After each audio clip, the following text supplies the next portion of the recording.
My father died on a Tuesday. He'd been sick for 14 months. And by the end, the hospice nurses knew his name better than most of his neighbors did.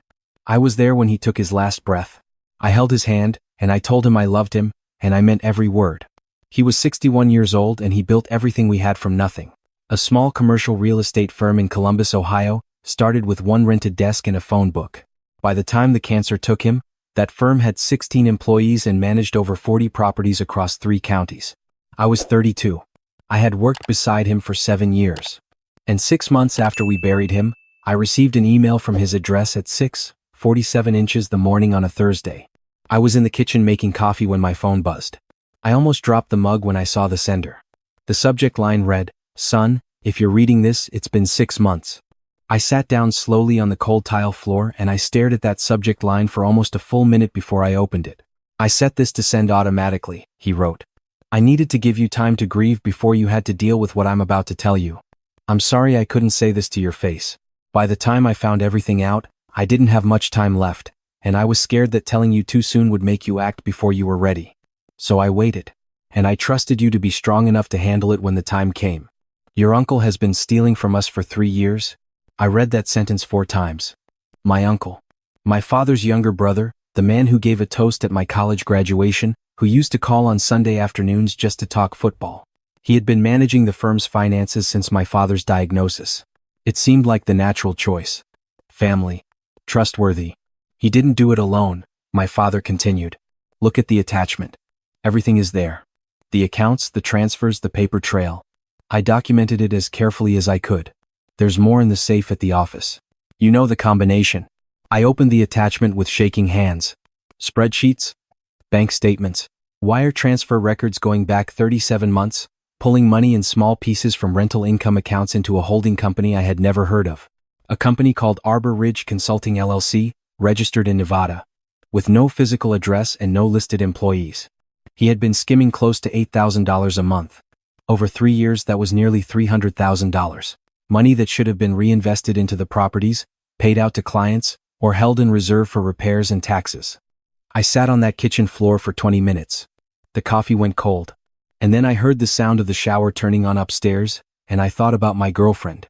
She had moved in 4 months earlier. We'd been together for 2 years, and after my father passed, she had been the one who suggested we stop paying 2 rents. It made sense at the time.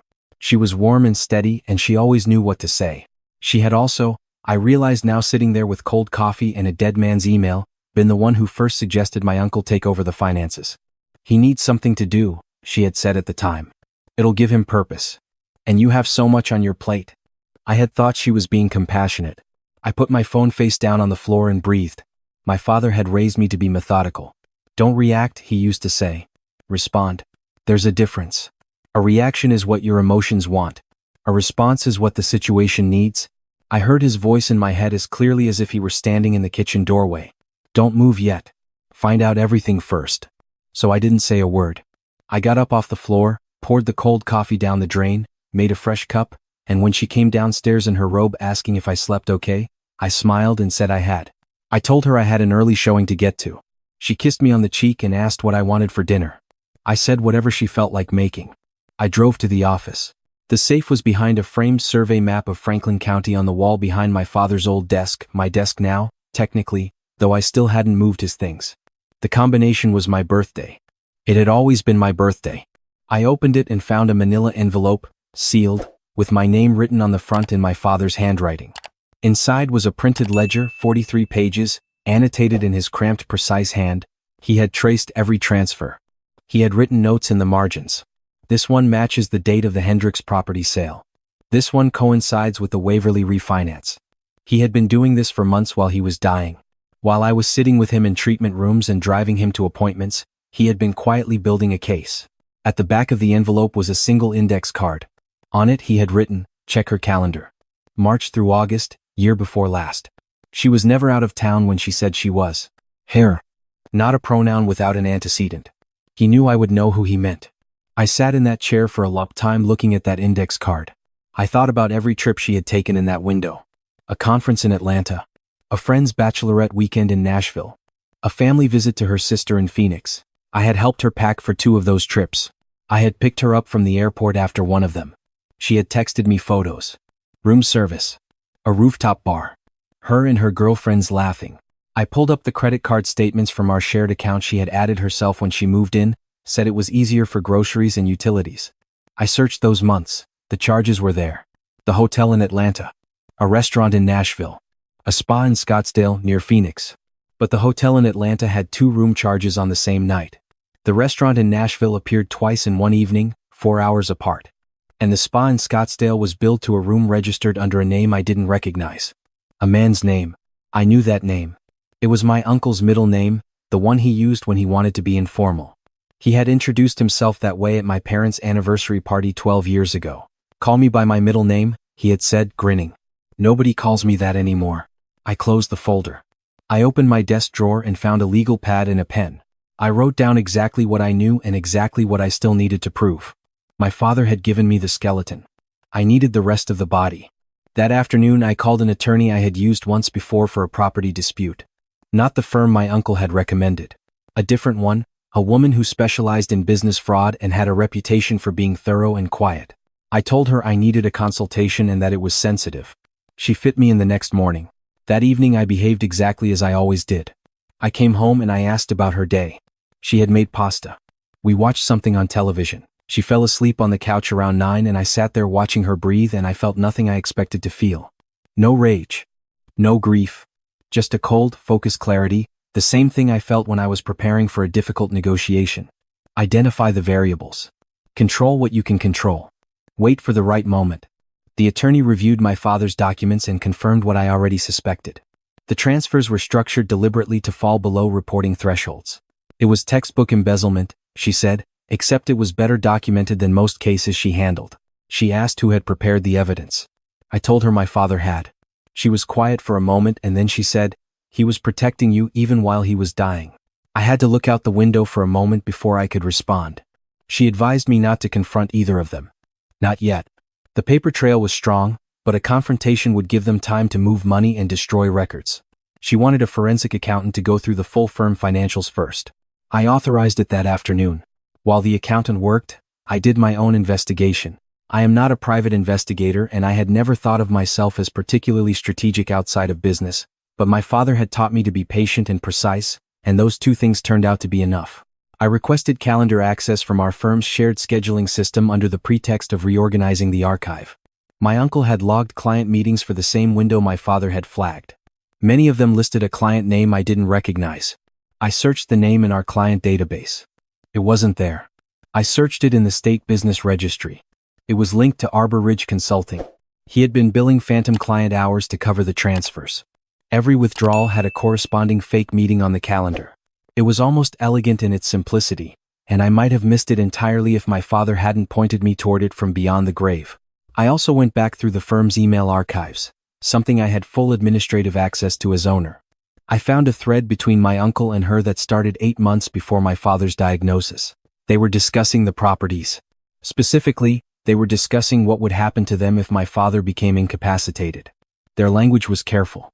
Legally careful. But the subtext was impossible to miss. They had been planning for his illness before most people even knew he was sick. Which meant one of them might have known before we did. I brought that thought to my attorney. She referred me to a private investigator she trusted.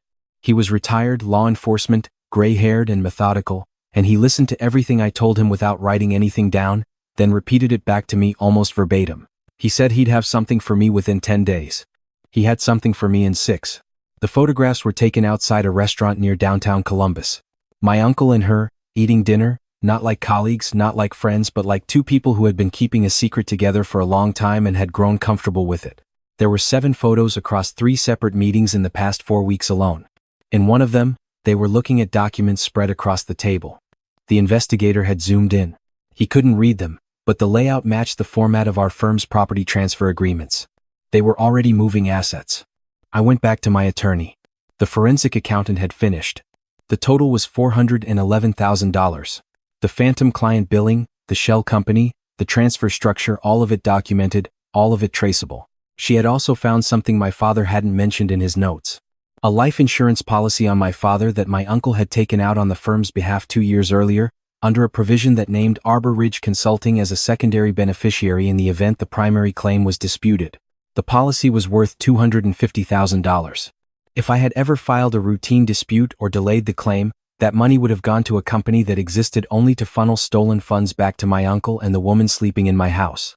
I had been one administrative error away from losing $250,000 on top of everything else. My attorney filed a motion for emergency asset preservation that Friday. It froze all accounts connected to Arbor Ridge Consulting and placed a hold on the firm's financial accounts pending fraud review. By Monday morning, my uncle's access to the firm's banking portal had been revoked pending investigation. I was in the office when he called. He was calm at first. Asked if there had been some kind of system error. Said his login wasn't working. I told him I was aware and that we were doing a routine security audit. He paused. Then he said everything was fine and he'd check back later.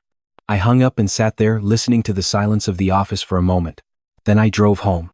She was at the kitchen table with her laptop open. She looked up when I came in and smiled. She asked if I wanted coffee. I said yes, please. She got up and moved to the counter and I sat down across from where she had been sitting, and I glanced at her screen. She had minimized it when she heard me come in, but the tab was still visible in the browser bar.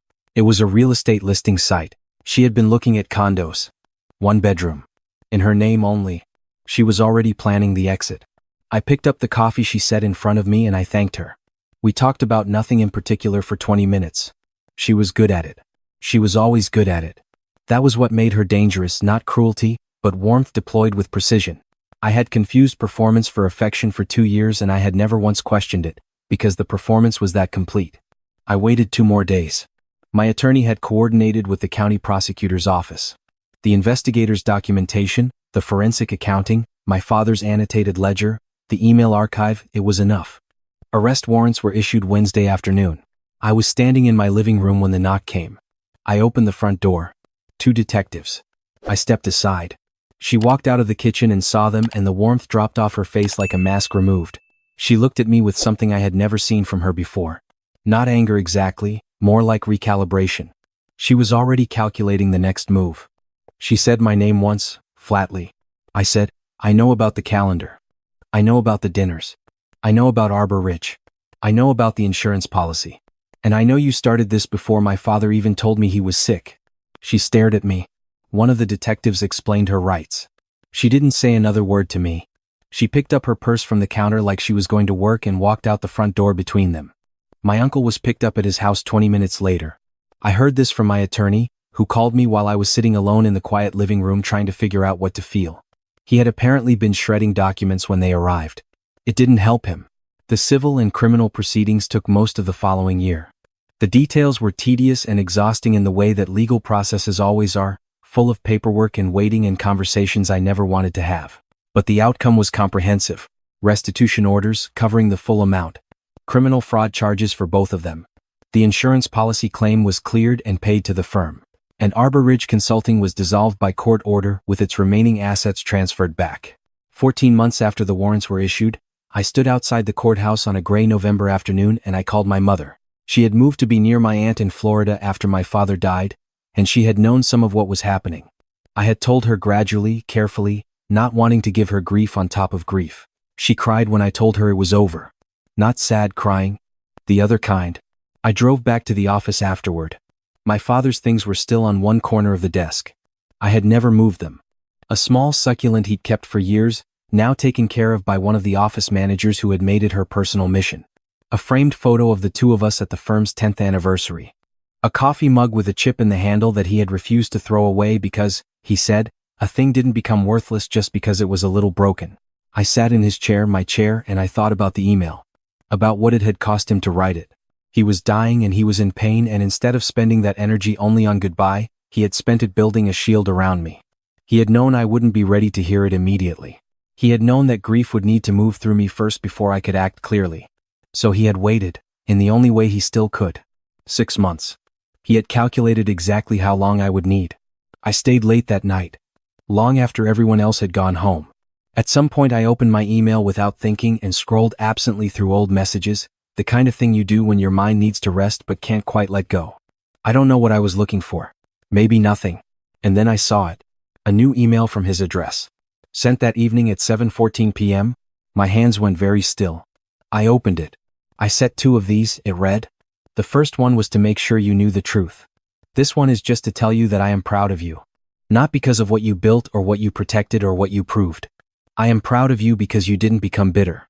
That's the hardest part, son. Anyone can survive. Not everyone survives without losing something essential in the process. The firm is yours. It always was. But more importantly, you are still yours. Don't forget that. I love you. Take care of the succulent. I sat there in the quiet office with the city lights coming through the window, and I read that email until the words started to blur. I don't know how long it took before I could breathe normally again. A while. Eventually, I got up and I checked the succulent on the corner of the desk. The soil was dry. I went to the break room, filled a small glass with water, came back, and gave it a drink. Stood there watching The Office the way my father used to watch it on late nights when he thought no one else was still around. Like he was taking inventory of something that mattered. There was no third email. I checked, in the months that followed, every time the anniversary of something significant rolled around. His birthday. The firm's founding date. The day he first told me he was sick. Nothing. But once, on a Sunday morning in early spring, I drove out to the cemetery with 2 cups of coffee from the place he used to like on 5th Street, the one with the chipped counter and the owner who always remembered his order. I sat down in the grass and I put 1 cup in front of his headstone and I held the other one and I talked for about an hour. About the firm, about the case, about the months since. About what I was planning next. I told him I was going to hire an outside auditor on a permanent basis. I told him I had promoted the office manager who kept his succulent alive, because anyone with that kind of quiet, loyal persistence was someone worth betting on. I told him I had been sleeping better. The coffee went cold the way it always does. But the conversation, somehow, didn't.